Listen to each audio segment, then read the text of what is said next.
Koşalım bir yer kovuyor. Zahim kovuyor. Bir koruyor yani kovuyor şöyle. Hani farkını açık olur. Farkını olur.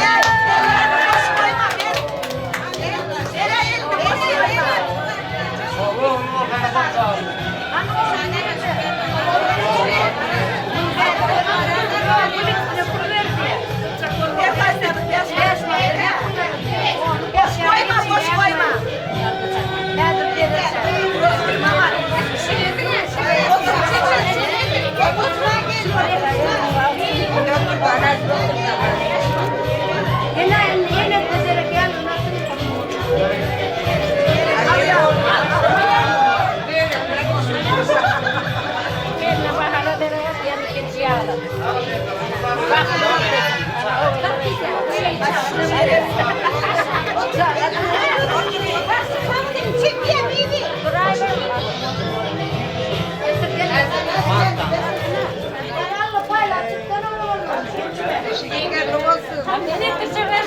Böyle yok mu Leyla?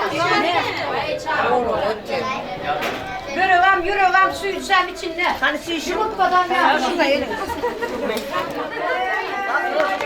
Direğiydim böyle. En dire. Şeker, gele.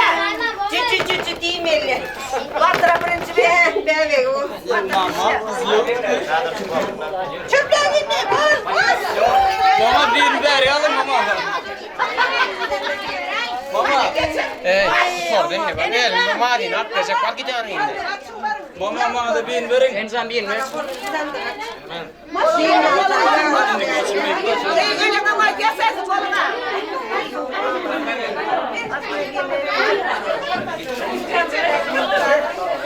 Kurmacan, al. Şeker kelle kaldı.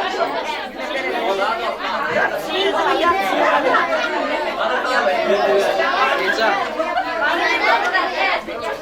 Saçlarını geçireceğim.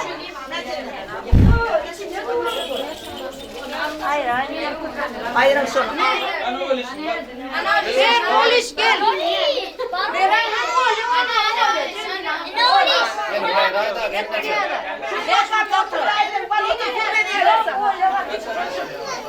Senin baray var. Bak vermedin mi sen çağla? Neden o? Bak yine. Gittin hayır hayır.